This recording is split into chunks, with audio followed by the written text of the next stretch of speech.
Ang nakaraan. At nagsimula na nga ang laban nina Jungwon at Mu Jangyak, at ginamit nito ang kanyang ultimate technique na tinatawag niyang right fist left palm. Subalit ang hindi nito inaasahan ay dali-dali lang din namang nakopya ni Jungwon ang technique na ito. Kaya't nagulat na lang din naman ang mga martial masters. At sa isang iglap lamang ay natapos na nga ang laban at ang itinanghal na panalo ay si Jungwon. At napagdesisyonan niya din naman ng Lightning Fist King na kukunin niyang disipulo si Jungwon, ngunit nagalit din naman si Sonyeon dahil mukhang mauunahan pa nga ito. At dagdag pa nga niya na kung sinasabihan ba siyang nagiging sakim sa mga disipulo. Kaya't napasagot na lang din naman ang Lightning Fist King na yon na nga ang nangyayari, kaya't nagkaroon nga ng hindi pagkakaintindihan ang dalawa. Ngunit bigla din namang pumasok ang Dark Sect leader at tinatanong nito kung bakit silang dalawa ang nag-aaway ngayon, at pangiti pa nga niyang sinabi na ang batang iyon na siyang nagkamit ng first place ay siyang pipili ng kanyang magiging master. Kaya't napatigil nga ang dalawa at napag-isip-isip nilang tama nga ang sinasabi ng Dark Sect leader, kaya't ipinagpatuloy na nga nila ang panonood sa mga susunod pang laban. At sa mga sandaling ito ay inannounce na nga ng Corpse Blood Valley leader na ang magtatapat ngayon ay si Moharang at si Muyong. At sinimulan din naman agad ng mga ito ang kanilang laban at inunahan nga ni Moharang si Moyong, at habang patuloy nga ang laban ng dalawa ay nakaupong nanonood lamang si Jungwon sa mga ito.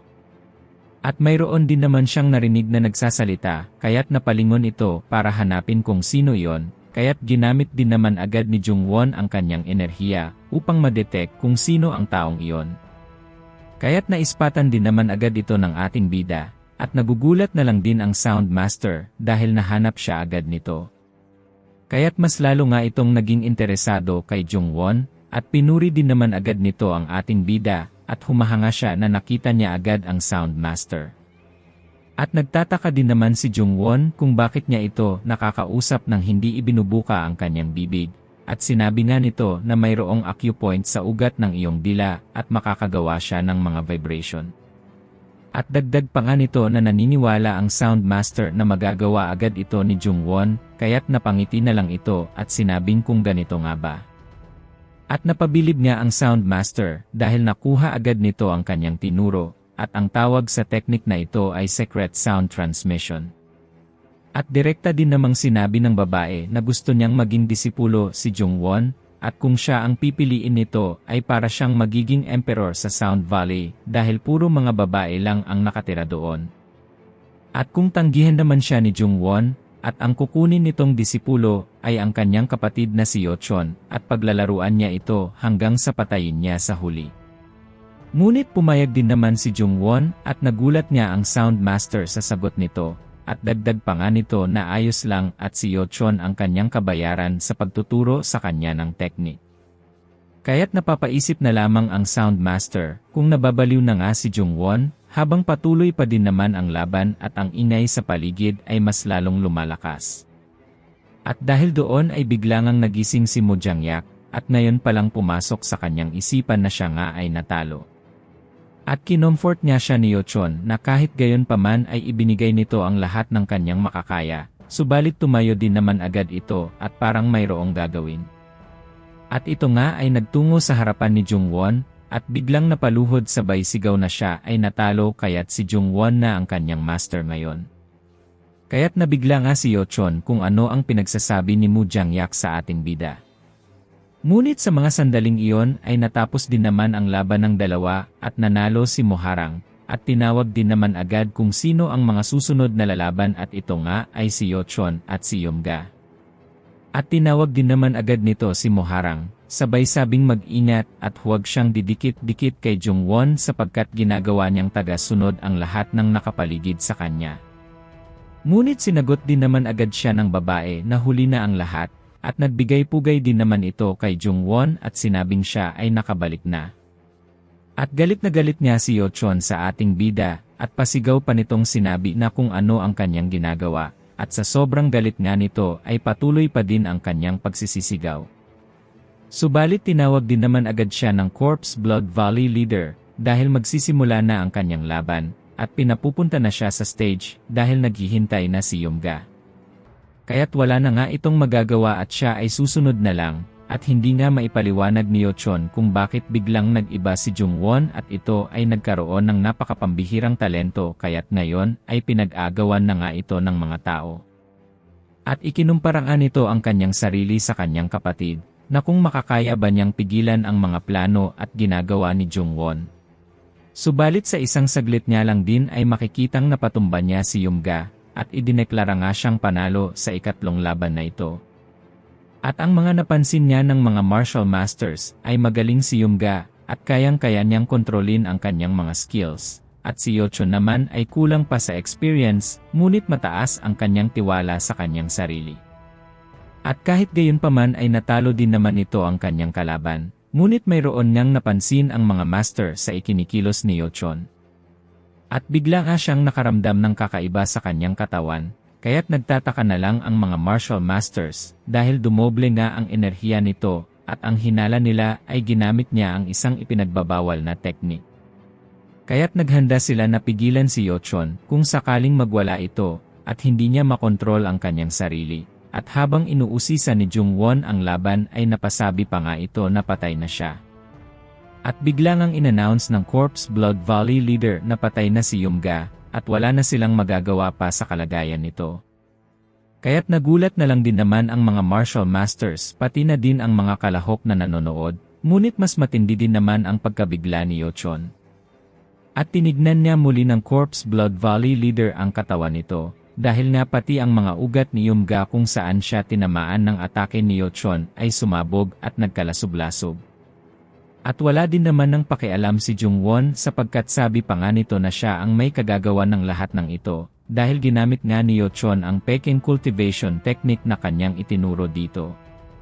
At hindi nga makagalaw si Yeochon sa kanyang mga nakikita sapagkat siya ang dahilan ng pagkamatay nito, at kasabay nga nito ay bigla siyang nawala sa kanyang sarili, at kumalat ang kanyang enerhiya sa paligid. At ang nasa isip lang niya ay dapat niyang ipagpatuloy ang pumatay. At nung una nga niyang ginamit ang teknik na ito ay lahat ng kanyang emosyon na nabuo ay parabang napakawalan na niya.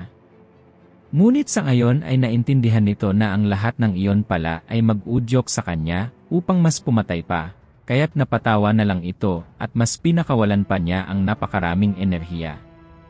Kaya't nag-alala na nga ang mga martial masters at inutusan nila ang Corpse Blood Valley leader na pigilan si Yeochon. At sa mga sandaling iyon ay nahulog din naman ang isang medalya na kanyang itinatago. At naalala niya na binigay ito ng kanyang kaibigan, kaya't bigla nga siyang nahimasmasan at sinipa nito ang sahig ng pagkalakas-lakas. At kasabay nito ay bigla niyang pinigilan ang kanyang intensyon sa pagpatay, at hindi din naman makapaniwala si Son Yun sa lakas ng loob nito. At isa lang din naman ang dahilan ng lahat ng kanyang pagsisikap. At ito ang maibalik niya sa dati ang kanyang kapatid na si Jungwon. At sa pagkakataong ito ay tuluyan na nga nitong napigilan ang kanyang pagwawala. At napapasabi na lang din naman ang Lightning Fist King na kadalasan ang mga tao ay nababaliw sa ganitong kalagayan at dahil nga nakontrol ni Yeochon ang kanyang katawan ay napabilib nga siya nito. Kaya't napapasabi na lang din ang Blue Spirit kay Jungwon na parabang si Yeochon ang makakalaban nito sa huli. At bigla din namang in-announce ng Corpse Blood Valley leader na ang susunod na maglalaban ay si Jungwon at si Moharang. Subalit bigla din namang sinabi ng babae na siya ay magsusurrender na lang. At pinayagan din naman ito ng Corpse Blood Valley leader, at hindi nga nasisiyahan si Sun Yun dahil hindi nito inaasahan ang mga nangyayari ngayon. Dahil sa ngayon ang magiging laban ay sa pagitan ng magkapatid lamang. At sila nga ay galing sa Orthodox Murim na hindi kaalyansa ng Heaven-Earth Association. Subalit kahit na gayon paman ay itutuloy pa din ang duelo ng dalawa, at magsisimula na ang panghuling pagsubok ni Yeochon at ni Jungwon, at isa sa kanila ang tatanghaling first place. At bigla din namang nabalot ng katahimikan ang paligid, at excited niya ang lahat ng mga nanonood lalong-lalo na ang mga martial masters. At bigla din namang kinausap ni Yeochon si Jungwon at ang kanyang layunin ay mapigilan ito. At ang gagamitin niyang skill ay ang Woodheart's Word Transformation Technique na itinuro mismo nito, ngunit hindi niya maipaliwanag dahil nagkakaroon ito ng side effects. At ang mga side effects na ito ay nangyayari para sa kanya at sa kalaban na kanyang atakihin, at babala pa nga ni Yochon kay Jungwon na sumuko na ito dahil posibleng mapatay siya ni Yochon. At naaalala pa nga ni Jungwon ang transformation technique na yon, at ginamit din naman agad nito ang kanyang demonic eye para suriin ang katawan ni Yochon. At natutunan niya ito kay Newmon at dahil dito ay makikita niya ang agos ng enerhiya sa katawan ng isang martial artist. At ang teknik na nabanggit niya ni Yochon ay dinoboble ang kapangyarihan ng gumagamit nito ng kalahating segundo at pinapasabog ang mga ugat ng kalaban. At ang mga side effect nito ay nangyari dahil pinalitan ni Jungwon ang ilang verse sa librong kanyang ibinigay kay Yochon, at bigla din namang naging interesado ang ating bida sa teknik na ito. Sapagkat kaunti nga lang ang kanyang pinalitan doon at marami na ang nangyari kaya't mas napapahanga pa nga si Jungwon sa martial arts, at sa isip nga nito na papaano pa kaya kung palakasin pa niya ang teknik na yon. At sinabi din naman ni Jungwon sa kanyang sarili na hindi naman talaga intensyon ni Yochon na patayin siya, kaya't ang gagawin niya ay gagalitin niya lang ito ng kaunti. Sabay sabing ang teknik na kanyang itinuro dito ay peke. At dahil doon ay na-shock na si Yochon sa kapangahasang ginawang ito ng kanyang kapatid. Kaya't tinanong nga niya ito ng masinsinan kung totoo nga ba ang sinasabi ni Jungwon, at bigla itong naninig sa katotohanan na tinuruan siya ng peking teknik ni Jungwon. At sa isip niya ay wala ngang pakialam ang kanyang kapatid kung mabuhay man siya o mamatay, at sa pagkakataong ito naman ay pasigaw na sinabi ng Corpse Blood Valley leader na simulan na nila ang laban. At galit na nga si Yochon at pilit na pinapasagot si Jungwon kung totoo nga ba ang kanyang sinasabi, ngunit inupakan lang din naman siya ng ating bida habang papalapit ito. At patuloy pa nga siyang tinutukso ni Jungwon sabay tanong na kung hindi pa rin ba niya alam hanggang sa ngayon, at para bang pinaglalaruan niya lang ito at tinanong niya kung iyon lang ba ang kanyang makakaya. At dahil galit na galit pa rin si Yochon ay sinubukan nitong umataking muli, nang umatake, at umatake ng paulit-ulit kahit na hindi niya ito natatamaan, at pangiti-ngiti lang din naman si Jungwon sa panunuksong ito na kanyang ginagawa. At pinipilit niyang gamitin ni Yochon ang teknik dahil wala siyang magagawa kung patuloy lang itong gumagamit ng mga normal na atake, at napapatanong na lang din si Yochon sa kanyang sarili kung bakit hindi niya ito matamaan kahit na isang beses man lang.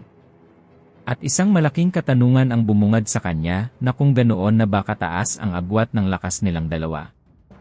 At ano nga ba ang silbi ng kanyang pagte-training simula ng bata pa hanggang ngayon, ngunit sa mga sandaling ito ay pinipigilan pa din niyang gamitin ang teknik. Kahit binubugbog na siya ni Jungwon at pinipilit na gamitin niya ito, at hindi na nga siya tinigilan sa pag-atake ni Jungwon kaya't napapaatras na lamang ito.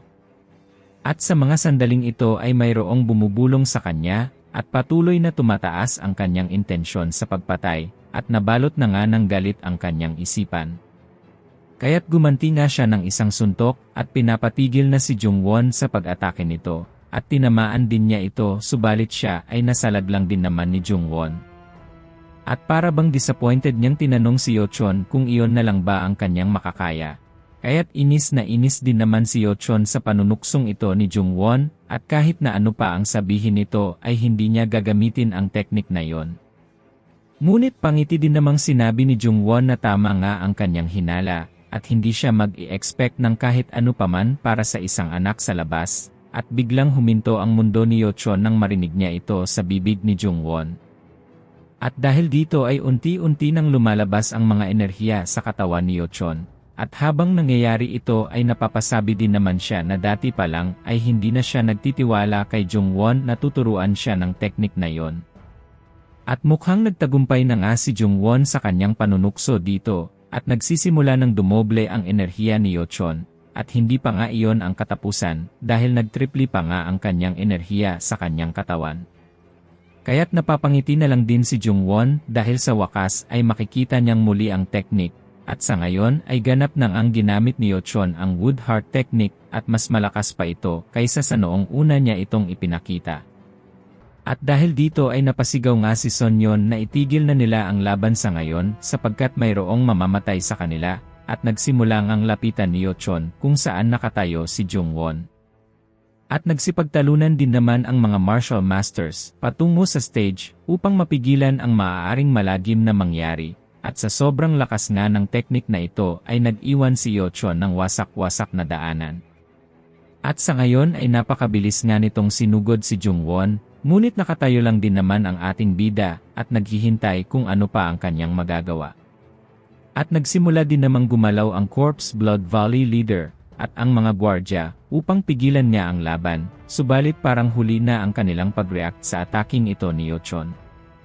At sa bilis nga nito ay nasa harapan agad siya ni Jungwon, at sa kabila ng lahat ay na-excite lang ang ating bida na matunghayan ito. At patawa-tawa nga lang si Jungwon, kahit na ilang pulgada na lang at tatama na ang suntok nito sa kanyang mukha, at tumilapon na nga ito sapagkat hindi siya umiwas sa ataking yon. At napunta nga si Jungwon sa labas ng stage sa lakas ng impact ng teknik na yon. At naabutan nga ng Lightning Fist King at nisunyon si Yochon at pinigilan itong umatake pang muli. At hanggang sa ngayon ay nalason pa rin ang utak ni Yochon at gusto pa nitong pumatay, at ang mga tao naman ay nagtungo kay Jungwon upang tingnan ito.